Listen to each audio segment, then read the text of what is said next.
Hey guys, it's Robin, RS Island Crafts, and welcome to my craft room. I've been talking recently about wanting to do something like a little quilt-along that we could do together. If you want to join in, something that I'll work on each week, put up a video on Friday on my tutorial Fridays, and just show the progress and the different steps from start to finish, from making the design to choosing your fabrics and, the whole lot. So this is the design I came up with. Now, I love to make coin quilts, and I want to go ahead and do a series on various ways to do a coin quilt, but I thought we'd start out with just this little one first, and we're going to make squares. So while it feels like a coin quilt, it's actually more of a way to use up some mini charm squares. Now, some of you may have those little packs of the mini charm squares. I've gone ahead and used mine all up. Basically, it's just a 2.5 inch square. If you have them, that's great, and you can use them up. And if you have them from like a fabric line, you'll be able to have a couple packs and match it all up, and it'll be a very well coordinated and organized little mini quilt, because that's what we're making, a mini quilt. I wanted to make something small, like a little wall hanging, so that it can be done in a short amount of time, but I also wanted to find something that you could expand. You can use larger squares instead of the mini charms. You can use charm squares. You can cut 10-inch blocks if you want. You can cut 12.5-inch blocks. It's going to be totally up to you on what fabric you use and what size your finished project is. Now this one, if I've done my math right, it's going to be about 22 inches square. You can make it as a large oversized floor pillow. You could turn it into a wall hanging, a table topper, make it a little larger, border it out or something and turn it into a baby quilt, lap quilt. It's going to be totally up to you. But I'm just going to go ahead and make a little wall hanging, table topper type project. We're going to figure it out as we go, because we're going to do our best to get a 1/4 inch seam, but this project is going to be perfect for those people that are new or who struggle with the 1/4 inch seam, or who just don't even care, right? Sometimes you just want to make something and not worry about all the little points matching up. Well, with this project, your points aren't going to have to match. Nothing really matches in this quilt, and that's the whole fun of having it kind of go teeter-totter like this. So what we're going to do is we're going to take a whole bunch of colors, and we're going to take some white fabric, and we're just going to have some fun. Now, you can have it so many different ways with this project. The way I figured it out for the one that I'm making, I'm going to need 50 of the mini charms, or 2.5 inch squares, and I'm going to feed 50 of the white squares. Some of those we're going to cut in half so that we can offset it. As you might see here, this one is a full white square, and this one is an offset one, a half a one, so that it offsets each row back and forth, so it gives it that kind of movement, and it also allows you not to have to worry about matching up all your squares right there perfectly. Now, if you have 50 different fabrics, I'm making mine in Christmas fabrics. If you have 50 different colors of fabric and scraps and what you want to use, go ahead and do one different color for each square, one different fabric. Or you can decide you want to make columns, like maybe you want to do a rainbow type color, right? So you want red, orange, yellow, green, blue. Or you can do rows, blue, red, orange, yellow, green, black, brown, whatever. You can set it up any way you want. I am choosing white to go against it because I really want to see that crisp, clean whiteness, because it's like snow at Christmas time, right? I don't get snow in Florida, and I know some of you across the country, your Christmas is in the middle of summer, so you don't have snow either. But it does give you that nice contrast, so you're going to have that white fabric, and it's going to make your colors pop. But feel free to go ahead and use whatever color you want. Maybe you want to make this for a fall autumn quilt. You can use a nice creamy tan color for the whites, and then have the different colors of the leaves, some burnt oranges and some burgundies and browns and stuff like that, just to have like fall leaves everywhere. So this is basically going to be however you want it. So what are we going to need? I know I've been chattering on and off, and it's not really cohesive, but as we get going through it, we're going to line everything up nice and neat. I just want to give you all the information this week so that you can go ahead, and if you want to do it week by week with me, you can pull your fabrics and get things prepared. So we're going to need a piece of batting. I'm going to give you the information based on the size that I'm making, and you can just adjust it for whatever you're doing. If you want to make this into a quilt, maybe you want to make 4 of these quadrants and then just stick them together. Just change up, well, you could even still leave the white border. I think that would be really nice to have each of your 4 quadrants outlined in a border, or just go ahead and save the border for when you finish everything up. But we're just going to go based on mine. So if I'm figuring it's going to be about 22 inches, give or take, then I'm going to need a piece of batting. I like to make my batting a little bit larger, so maybe 24 or 26 inches of batting. You can go ahead and piece it if you're just doing like a wall hanging or a pillow. Piece your batting. It's just a small piece. It won't be too hard. As I get babbling and things like this, like how to piece batting together, I'll try to either put it up in the iCard or make a list down below in the description box of videos that will go with what I'm chatting about. And then the same thing with your backing. Your backing is when you're doing your quilting and stuff, depending on how you quilt it, it's always nice to have it larger, so anytime your quilting kind of shrinks things in, you won't have to worry about your batting or your backing being smaller than your quilt top. So whatever size batting you use, go ahead and maybe get the same size for backing. So if I'm going to do a 26-inch piece of batting, then I'm going to get a 26-inch piece of backing.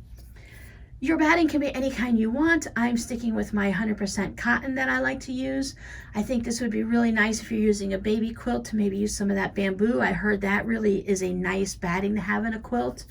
If you use wool, if you want to make some type of a lap quilt and you want it nice and warm for in the winter, use some wool batting, some polyester, mix it all together and put a couple layers if you want. And you can also just skip it. You can just have it as a table topper with nothing on the inside, or maybe get a piece of flannel to put on the back and give it a little bit of bulk, or some minky, and then you really won't need to have any batting inside at all. Now when I go and decide my fabrics, I have a few options. I have a 2.5-inch plastic ruler. That's what we're going to start with our square sizes at. They will finish at 2 inches in this quilt. So I'm just going to put this on my fabric and look at it. So if it's a big giant Santa print and it's a larger print, it might not work for this. I'm going to show you some of the options I have so we can see and how it works. So I'm going to use this as my little viewfinder to put it on the fabric to see how the fabric's going to work. Or you can just go ahead and cut out a square. Now for me, I just went and quickly traced around my 2.5-inch one. If you want to know exactly what's going to be and you want to fussy cut it, go ahead and cut your square at 2 inches, because that's going to allow for the seam allowance. So that I'll just show you in 1 second. Let's get some fabric out here and see how it looks. Now I bought some of this fun sweaters, ugly sweater fabric type stuff from Joann's recently. And I think this might be a really good idea for choosing fabrics for this. Now I could take my window, because if I'm going to, it's definitely bigger than a 2.5-inch square. I'm not going to get the whole sweater in it, but maybe I want to have this candy cane. So I could put my window on and see. As I said, if you're going to have a 2-inch one, you're going to be able to fussy cut easier. But I'm just going to use my little square, and I can see that here's my 2-inch mark right here. I can lay that on there and see that I can get the candy cane in there and a little bit of a nod to the sweater so that you'll be able to see. So maybe I don't want those little cut off sleeves and then the little black spots here and there. Maybe that's not going to work for me. And if I wanted to get a snowflake, I'm going to have bits of sweater in there, so that's going to make it a little harder. So choosing fabric from this one might not be the best idea, because based on my 2-inch square, I am going to get some weird random bits of the sweater all around it. But if I choose something like this snowflake fabric, no matter where I put this, I'm going to get some snowflakes in there. It's going to be an overall design. And it's just going to read as a red and white design. And that's going to work great in this quilt. So I will pick 1 or 2 of these out. I don't have 50 of Christmas fabrics, but maybe if I can scrounge up 25 of them, I'll be able to do 2. And then it would work for on a table topper. You can use it as a little I Spy project for the kids or the grandkids, or even the adults sometimes like to just sit down and pick out the fabrics that match and stuff while they're waiting for something to happen. Now I have these 2 fun snowman fabrics. And that's going to work okay, because I can get just a general idea of the snowman there, and I don't mind having that extra color around it. I can get just about the entire guy skiing in here, but remember my square was cut out larger, so if I went with the 2-inch, I would go ahead and lose like his arms and legs and stuff. But I would still get the basic idea of the snowman, his face and stuff like that. It's still going to look like a snowman, so I can go ahead and use that if I want, and I can go ahead and pick up some of these snowflakes and use that tree and stuff. I'm just going to get a random mitten in it, and that's all depends on the look you're going for. But right now, Joann's has a lot of fun fabrics out that you can go ahead and find a way just to move it around. Maybe it's okay that you like it. Like if you're doing a type of an I Spy one, a lot of times in the I Spy things are cut off, but you just generally know that these are Christmas trees with gold. I can fit the majority of that car in there. Now this is why the cutout is really good to have it at 2 inches, just to see that I will lose the front end of the car if I want to make sure I have the packages and stuff on top. So I will be losing part of it in the seam allowance, but it still looks like a car to me, and I'm okay with that. So go ahead and go through your fabrics and see what you might want to use. If you want to go ahead and cut everything out, as I said, we are using mini charms, so everything's going to be 2.5 inches.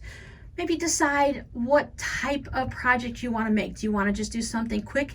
These projects are going to go really quick because it's not much piecing to it. Once we get everything, I think choosing the fabric will be the hardest and take the most time. Once we start piecing everything, even if you decided to do this as a large quilt, it's like you could do it as a leader ender. It'll be a relatively quick process because we're not having to worry about matching anything up. We can pin our rows and stuff like that, and we'll talk about that later.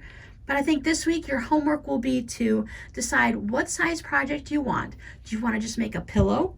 Do you want to go ahead and make a mini wall hanging, a table runner, a lap quilt, or something larger?